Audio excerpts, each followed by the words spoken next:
Ladies and gentlemen, welcome back to the EIZO Holiday Brawl. We've already got a bit of an upset going on here in the first semifinals of the day. We'll see if this gets turned around, but at the moment, he's on his last life. He's on the verge of being knocked out in 3rd/4th place. Ladies and gentlemen, in the bottom central portion of the map, if you want to see more impact, you better cheer really freaking hard. It's the blue Zerg player from Axiom. Give it up for impact. Never right as the red Protoss, Millennium's Lilbow. And I'm just going to take a step into reality, guys. I'm fully aware nobody sits here armchair watching StarCraft 2 and starts yelling and cheering and hollering in real life. But for like the one guy out there, or girl, who does, you're really awesome. But in all seriousness, though, Impact was the guy who came into the series. Like, we talked about him like being prepared for as an opponent. But I guess no matter how prepared you are, sometimes you do face what is the power of Protoss. And I don't mean this in a balanced discussion way, but I mean, we saw Lilbow not exploit, but more like take advantage of every strength his race had to offer. The force field on the ramp, diving through, baiting Impact to the wrong base. So many cool things happened for how gross and disgusting it was. Yeah. You know, like, we cast other Protosses, and we're like, you know, I like, on Catalina, for instance, and I see those Rogers up on that 3rd, and I'm like, just block off the ramp. And then a lot of them don't. And I'm like, huh. Maybe there is a reason why. Every single time I think like that, Lilbow actually does it. And I'm like, huh, he could probably just go up into the main and force float it off. Lilbow does it. And then it's really, really effective, so. You know, that actually, it really reminded me of watching players like Arthur do that warp prism tactic. But instead, he just marched his whole army up there. Right, exactly, yeah. But we've always, like, I know we have talked about, like, you know, like, what if he, like, he's probably not gonna do it, but what if he just, like, went right into the natural and force floated off? And most of them don't, but Lilbow does. Like, he has a mind charging ahead. He has confidence in himself or his race, either one. Both? Well, yeah. I think the thing I'm being taken aback by a little bit is Impact not really, this sounds silly to say, but not going queen heavy. It's something we've seen him do in the past against a lot of Terrans and select Protoss players. And to great success, those transfuses have kicked ass. They win in fights on Foxtrot Labs where he, like, shouldn't win.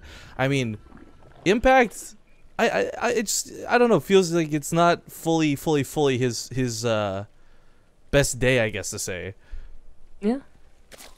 But I wouldn't count him out yet, guys. He's still got a chance to get back into this. He's got to win 3 games in a row if he wants to make it to the finals. But at the same time, maybe he doesn't want to fight what is potentially Gumiho. I don't know. Anything but that. All jokes aside, we do, of course, have Gumiho versus Hearthstone coming up next, guys. And that's another series where I think our foreign hope guy is going to have a bit of an edge. Hearthstone, let's not forget, is living in North America right now, so we'll be playing on the North American servers. And more so, he's really good PvT, so. Yeah. Talk about that match more, of course, once we get to it. For now, though, Lilbow just setting up his natural base. Nothing too crazy just yet. He's dumping a couple chronos into those warp gates, so I don't know if this will be for a big all-in or not, but a couple more gateways are coming down at the front for the time being. And the 4th one. Okay, so it's going to be at least a 4-gate. And this is very easily scouted with a Ling. And the Impact's usually pretty good about actually scouting the front with a Ling. Some Zergs just, you know, they figure the Legend Core's going to be there, so they won't go up there, and they miss out on, like, really important buildings. But no, he sees it. Yeah, all 3 revealed. And of course, you're always going to assume there's one in the main. Nobody just pylons down here, low grounds, first pylon, and puts the gateways up front. So he's going to Impact be fully aware that there's 4-gate potential coming his way. This, of course, puts a little bit of hesitation on the 3rd. He did have the money for it, but chose to make 16 links instead.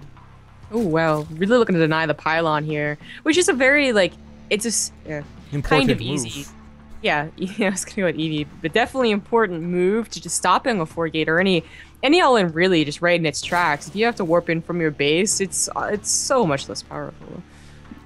Well, with Metabolic Boost, he'll certainly have control of the map. I do like that he's left with a lot of lings roaming about too, because this is actually one of the times, though, I don't think this will work out the way I think Impact wants it to. A lot of the times we see Protoss players so heavily dependent on those pylons for the big all-ins, but 2 games now we've seen Lilbow just strut out of the base. No pylons necessary. Go for the poke, recall, come back round 2 with that all-in. Yeah. Well, I was thinking about the King Sejong game where he got, like, the farthest away proxy, quote-unquote, pylon he could have, and still made it work. And Merry-Go-Round actually isn't that big of a map, you know, base to base. It's yeah, pretty short rush distances. Yeah. Well, just while we get a bit of a lull waiting for the action to pick up, $5 donation coming from the Librarians. There's a few bucks for Rifkin. Shout out to Gina and FG for their New Year's 24-hour stream, and Kitty the Neko from officially head of Kitty Fan Club. All right, thank you very much for that message, sir. Ling's starting to run around, though. They do see the army leave, so he starts slamming into the wall, but Lilbow could turn around and deal with this. It's not that far gone yet. Good.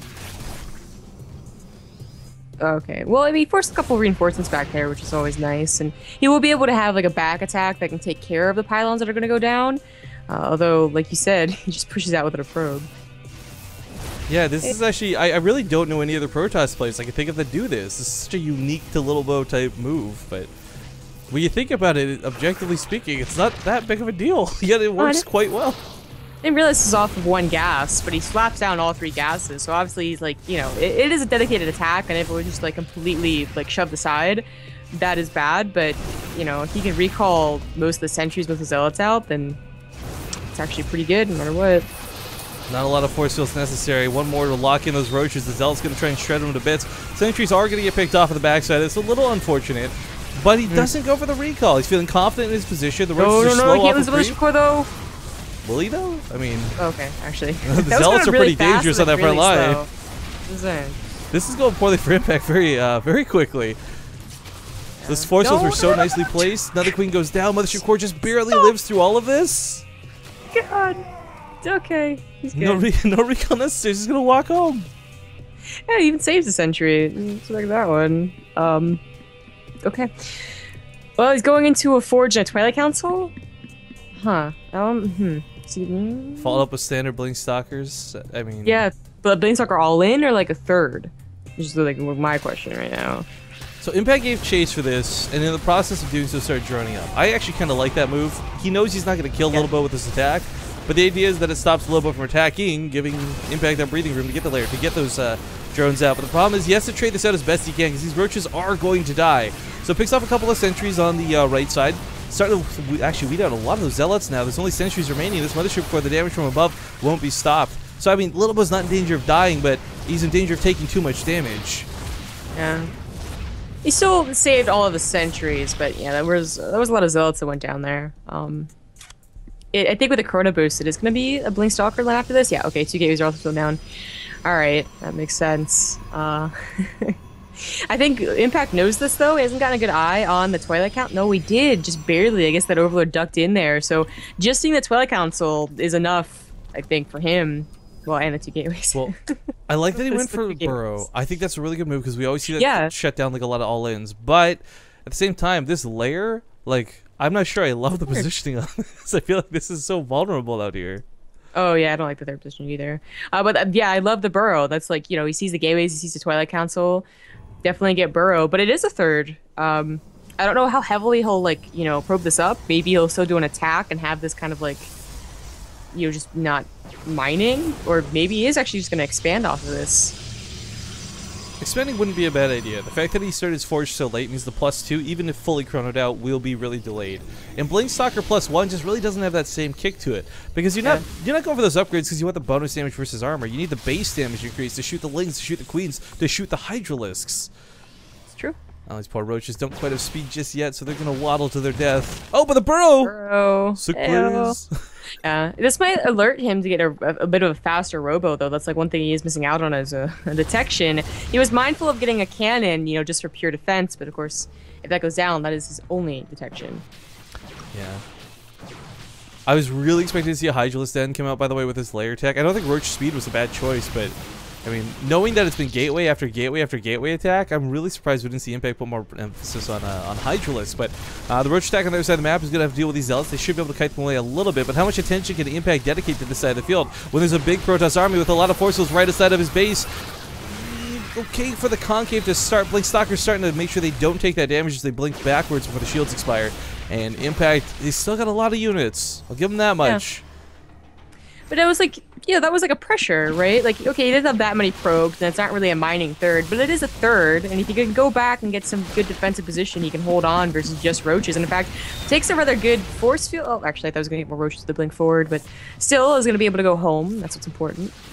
Obviously, your dice, that kind of sucks. A lot of scouting information now denied. A couple of the roaches did sneak out to Burrow. They were scuffling and tangling while this went on, but Impact's army supply getting pretty big, starting to eclipse Lilbow's by a large margin, and those force fields are gone. There's all those entries are dry.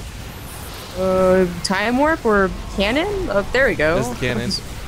The problem is, though, Impact could start doing some burrow micro if he really wanted to make this super cost effective, but even if he doesn't, as long as he takes out their sentries, he really takes away any power of a counterattack from Lilbow.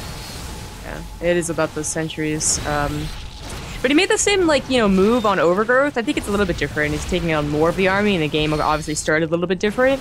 But it's like, you know, the roaches for the sentries, is it worth it? How fast is the counterattack going to be, and how powerful is it going to be? I don't think it's very powerful at all, actually, with the 22 more lings on the way, too. I don't think he's going to be able to break Impact here.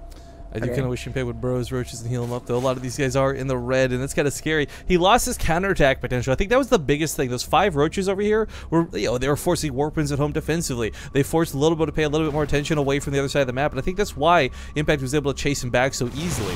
I do like that he's segmenting off a counterattack yet again, because without this, I really don't think he just A moves versus A move and wins. Lilbow's going to take that every time. Just, you know, hashtag Protoss. Right. But he's getting those Hydras, so he's finally having like a bit of a difference in composition. Luckily, or well, wisely, Lilbow did get that Observer first.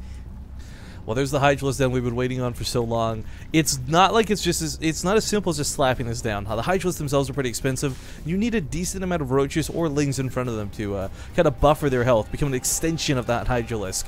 But now that these are in play, he's going to have a little bit of extra damage. He can shoot over the force fields a little more easily, and Lilbow's Blinkstalker army is not going to just walk all over Impact like we've seen in the previous few games. Yeah, that's for sure. I mean, no sentries. Once the blink starts to blink back, the Immortals are going down real fast. Oh, hole in the wall. Counterattack. Yep, that probe was not going to hold position in time. No, slips through with a lot of those lings. A small mistake out of Lilbow is going to cost him quite a bit here in the natural. Probes are being pulled. I like this evacuation technique, but by running the probes away and fighting with the ones in the main, you're losing a lot of mining one way or the other. Yeah, actually, Lilbow's just going to give up the Nexus. He's going for the attack. Yeah, this isn't even a big dedication from Impact where he needs to pull these back home. The Zerglings are so, I don't know, objectively useless most of the time. So this counterattack they're pulling off right now is really, really, really nice. But here's the army on the other side of the map. Time Warp does go down. Remember, guys, there's no force fields. There's no Guardian Shield. The Mothership Core gets sniped immediately. Lots of Queens available for impacts. We got some Transfuses going out. Trying to keep these Roaches alive a little bit longer as the last Immortal falls. He can start reinforcing our Roaches again if he wants to. So many Hydras just shredding these Stalkers, and Impact has still dealt a lot of damage in the main. 25 probes died behind this. Yeah. He's gonna hold. He finally took out all of the roaches. If only like a few sentries, a few force fields could have really made a difference there. He survives with barely any stalkers left, but Impact is on a 4th base. Does Lilbow even know that? He doesn't. No vision of that whatsoever. But that being said, it's not like he could do anything about it. His army supply dipped so hard. Impact actually burrowed the lings to keep them alive in the main, so Lilbow may have thought, oh, my auto-attacking zealots dealt with this while I was busy fighting and focusing on the other side of the map, but that's not the case, so they unburrow, they go for the Nexus, they're going to get this one, they could probably finish off the other, and all these gateways are on Chrono Boost cooldown right now, so Impact's got double the army supply, he's got no upgrades going for him, that kind of sucks, but if you've got enough army, you can brute force your way through this. Yeah. Going towards the ramp again. He has a couple of force fields now, but it's not a big enough army. Not enough, certainly not. And Impact brings it back, ladies and gentlemen. He will not fall to the foreigner, not in a 3-0 fashion. And, well, series now going to be 2-1. Alright, guys, we're not going to bombard you with 2 minutes of ads or anything, but we're going to play the second EIZO ad really quick while we hop into this next lobby, so stick with us. We'll be back in about 30 seconds with the next game, which will be on Deadwing. So see you guys in a sec. My man,